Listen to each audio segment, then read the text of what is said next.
예, 어제였습니다. 법무부 감찰위원회는 절차적 흠결 지적하면서 징계 청구가 부적절하다고 의결을 했고 법원은 윤석열 총장의 직무배제 효력을 정지시켰습니다. 그리고 윤석열 총장의 징계위원회는 법무부가 윤 총장의 요청을 받아들여서 오는 4일, 원래는 오늘 열리기로 되어 있었습니다만 금요일에 열겠다고 하죠. 다 좀 정리를 하고 짚어보도록 하겠습니다. 김성환의 뉴스소다 시사평론가, KBS 제1라디오 시사의 진행자 김성환 씨와 함께합니다. 어서 오세요. 네, 안녕하세요. 이거 타임라인 따라가기가 또 힘들어요. 네, 급박하게 상황들이 전개가 되기 때문에 한 몇 시간만 딴 생각하고 돌아오면 네. 상황이 완전히 달라지기도 하고 그렇습니다. 어제도 그랬습니다. 어제 네. 정말 서초동이 시끄러웠죠. 네, 맞습니다. 어제 오전 10시 법무부 감찰위원회가 시작이 됐고요. 네. 경론 끝에 3시간 만인 오후 1시쯤 회의 내용이 알려졌는데 11명의 위원 중 과반인 7명이 회의에 참석했다고 하고요. 예. 징계 대상자, 그러니까 윤석열 검찰총장을 말하는 거죠. 징계 청구 사유 미고지, 소명 기회 미부여 등 절차의 중대한 흥결로 인해 네. 윤 총장의 징계 처분, 직무 배제, 수사 의뢰는 부적정하다. 이렇게 만장일치로 의결했다는 사실이 공개가 됐습니다. 법무부의 감찰위원회라는 곳인 거예요. 네, 일종의 자문기구 형태로 돼 있고요. 예. 감찰과 관련해서 기본계획도 수립하고 그리고 검사를 징계하거나 이런 일들이 생기잖아요. 그럴 때 권고할 수 있도록 자문을 할 수 있도록 하는 기구로 되어 있습니다. 근데 일종의 이제 법무부 규정에 따른 것이기 때문에 법정기구라고 보기에는 조금 더 애매한 측면은 있고요. 임의기구 이렇게 이해를 하면 될까요? 네. 그리고 3시간 30분 뒤인 오후 4시 30분에 서울행정법원 행정사부가 네. 윤 총장 집행정지 처분 효력정지 판결을 선고했습니다. 네. 이 직무배제 처분이 예방 잠재적 조치라 하더라도 사실상 해임 정직 등 중징계와 같은 효과를 가져온다면서 효력 정지를 구할 긴급한 필요성이 인정된다고 판단했습니다. 이것도 하루 반 지나고 나온 거잖아요. 하루 반 지나고요? 예. 심의하고 나서. 예, 그렇죠. 예. 이 굉장히 고민이 아마 많았을 겁니다. 왜냐하면 검찰총장의 직무 배제 결정이라는 자체가 사상 초유의 일이기도 했고요. 네. 법원의 판단이 매우 중요하다는 것을 아마 재판부가 인식하고 있었기 때문에 여러 이제 고심한 흔적이 보이긴 합니다. 그러니까 이 법원의 판단이 나온 게 오후 4시 반이었고. 네. 그리고 30분 만인 오후 5시 무렵에 네. 사실 법무부가 징계위원회를 소집하게 되면 법무부 장관이 징계 청구를 한 당사자가 되기 때문에 원래 법무부 장관이 징계위원장을 맡아야 되는데 징계위원장을 맡을 수가 없어요. 네. 법무부 차관이 사실상 징계위원장을 맡아야 되거든요. 네. 근데 고기영 법무부 차관이 사표를 갑자기 제출을 합니다. 갑자기. 예. 그러니까 법원의 판결이 나온 지 43분 만에 이 사표 제출했다는 소식까지 다 전해지고 난 다음이죠. 오후 5시 13분에 윤 총장이 대검에 출근하겠다. 이렇게 해서 이제 대검의 모습을 드러냅니다. 대한민국 공직자로서 헌법 정신과 법치주의를 지키기 위해 최선을 다할 것을 약속한다. 이런 입장을 미리 준비한 거죠. 이 정도면은 이런 입장을 밝혔습니다. 그리고 원래 출근도 보통 항상 지하로 출근을 했었는데 이날은 딱 그 현관 앞에 딱 나온 거 아니에요? 그렇죠. 사실은 보라고 한 거죠. 보라고. 기자들이 다 대기하고 있는 상황에서 모습을 네. 드러내고 출근한다는 것은 나에 대한 직무 배제 조치가 부당하다는 사실, 이걸 법원도 결정을 해줬고 감찰위원회에서도 확인을 해줬다는 사실을 좀 과시하는 측면도 있는 것 같아요. 네, 그리고요. 그리고 오후 6시에 법무부가 원래 오늘로 예정됐던 윤 총장에 대한 징계위원회를 이틀 뒤인 4일로 연기하겠다고 밝혔습니다. 네. 이 사표를 제출한 고 차관에 대한 후임 인사를 조속 실시하겠다, 이런 뜻도 함께 전했습니다. 시간 순서대로 이제 어제 있었던 것들을 좀 살펴봤습니다. 주로 언론들은 추미애 법무부 장관 쪽의 입장이 곤란해지고 있다. 안개 속 징계위다. 이런 식으로 계속해서 좀 보도를 하고 있어요. 징계위에서 어떤 결정을 내릴지 이건 진짜 안개 속인 것 같아요. 왜냐하면 추미애 장관의 뜻이 뭔지, 네. 그리고 징계위원들이 추 장관이 이렇게 생각한다고 해서 그냥 맹목적으로 그렇게 결정을 내려줄 것도 아닌 것 같고요. 네. 그거는 나중에 결과가 나와봐야 알 것 같은데 일단 객관적인 상황으로 보면 추미애 장관이 상당히 궁지에 몰린 건 분명합니다. 추 장관이 궁지에 몰렸다. 예, 맞습니다. 그러니까 외부 인사가 3분의 2 정도를 차지하는 감찰위원회가 일단 감찰에 절차적 흥결이 있다고 판단을 한 거잖아요. 예. 그것도 다수결도 아니고 만장일치 판단을 내렸다고 하는 점을 좀 주목해봐야 될 것 같고요. 네. 물론 권고사항이기는 하지만 추 장관이 너무 무리하게 감찰 절차를 진행했다는 비판에서는 자유로울 수 없을 것 같습니다. 무엇보다 직무 배제 효력 정지 결정을 내린 법원의 논리를 주목할 필요가 있는데요. 네. 추 장관 측은 공공복리에 중대한 영향을 미칠 우려가 있을 때 집행 정지를 허용하지 않아야 한다는 행정소송법의 논리를 들어서 수사 대상자인 윤 총장이 검찰 사무를 총괄하면 검찰권, 감찰권 행사가 위협받을 수 있다 이렇게 주장을 했어요. 네. 쉽게 풀어서 말씀드리면은 이른바 사천 문건과 관련해서 대검 감찰부가 수사에 사실상 착수를 한 거잖아요. 수사정보 정책관실을 압수수색하기도 했고요. 예. 그런데 검찰총장이 그 자리에 앉아 있으면 검찰총장이 그 수사 방해하지 않겠느냐. 그러니까 직무배제를 해야 한다. 네. 이런 주장을 한 건데요. 예. 재판부는 직무배제가 계속되면 사실상 해임과 같은 결과에 이르게 되는데 이는 검찰의 독립성, 정치적 중립성을 보장하기 위해 총장 임기를 2년 단임으로 정한 검찰청 법 등 법령의 취지를 몰각한다. 이렇게 지적을 했고요. 예.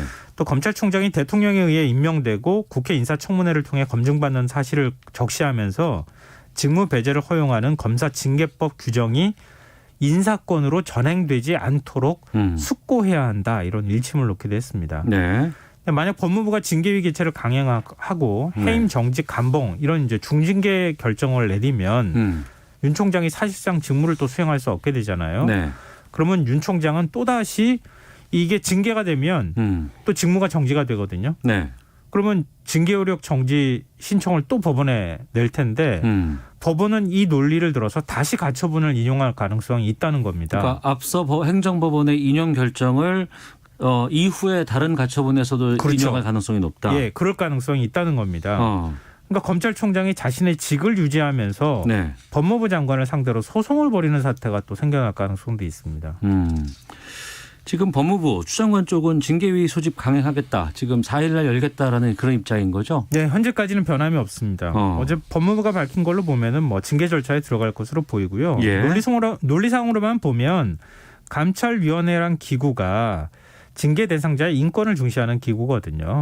그러니까 일선 검사들이 감찰을 받고 네. 그리고 이제 징계에 들어가게 되는데 이럴 때 정말 인권 친화적으로 감찰을 받았느냐. 그러니까 감찰 대상자의 편에서 뭔가의 자문을 하는 기구라고 보면 돼요. 이 감찰위원회라는 곳이. 예, 맞아요. 그렇기 때문에 과반수 의견이 안 될 경우에는 네. 징계 대상자한테 가장 유리한 의견이 나올 때까지 합의를 하도록 그렇게 돼 있어요. 네. 감찰 규정에 보면. 그러니까 감찰위원회라는 기구의 성격상 아무래도 윤석열 검찰총장한테 좀 더 유리한 판단을 내릴 수밖에 없었다 이렇게 볼 수 있고요. 예. 법원의 가처분 결정 역시 징계 사유 그 자체를 판단한 게 아니고요.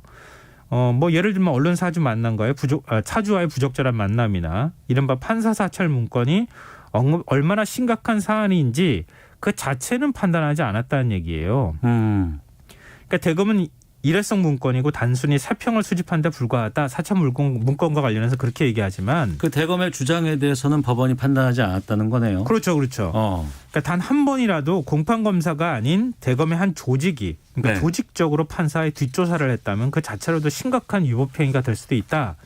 뭐 이런 얘기들이 판사들 사이에서도 나오고 있는 거 아니겠습니까? 그러니까 다툼의 소지가 있다는 거예요. 쉽게 얘기하면. 네. 다툼의 소지가 있다는 것은 행정법원에서 가처분 신청을 통해서 판단할 만한 성격은 아니라는 거예요. 이건 본안 소송에서 판단할 문제지. 네. 그러니까 역으로 생각하면 추 장관은 징계 사유가 아직 충분히 될 수 있다. 이번 사안은.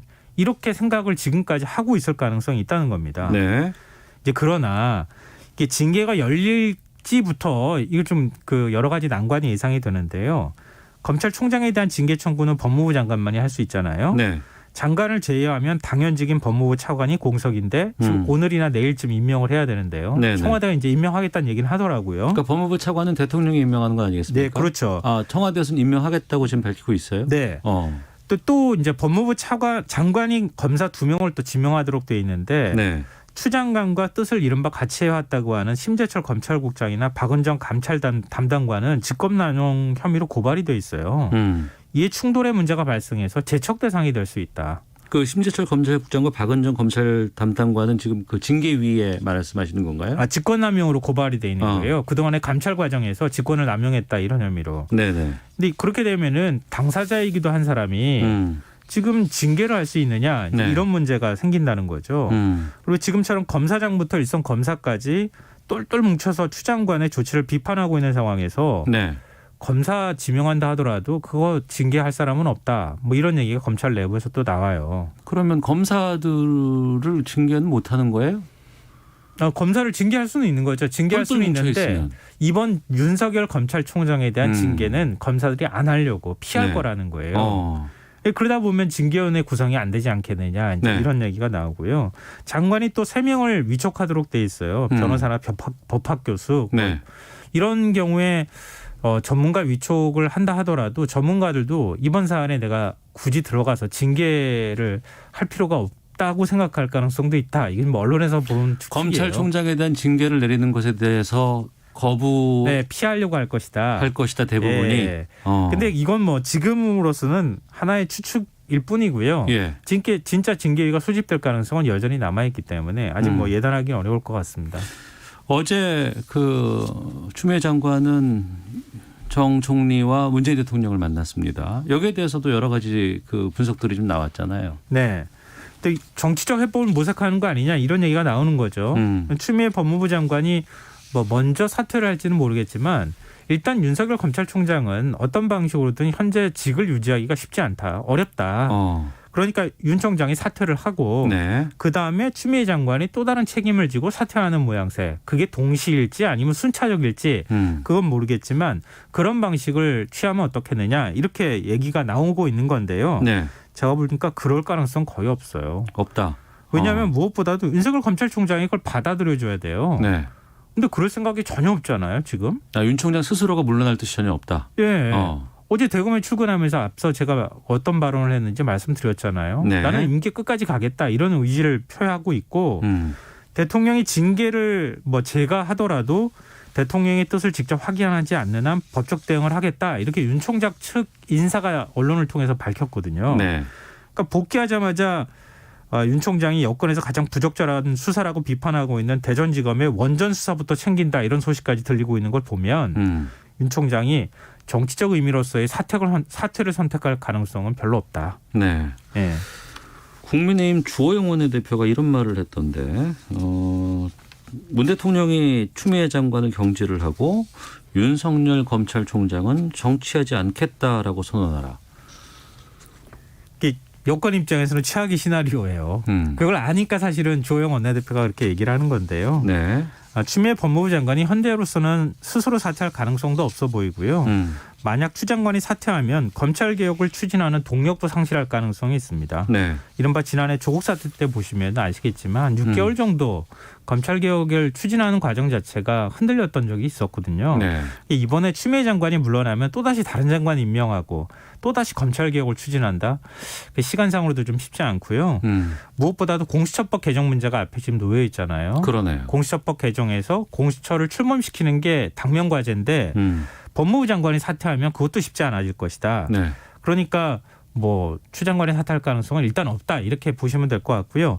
윤석열 검찰총장이 정치를 하지 않겠다고 선언하는 것은 어찌 보면 너무 당연한 거죠.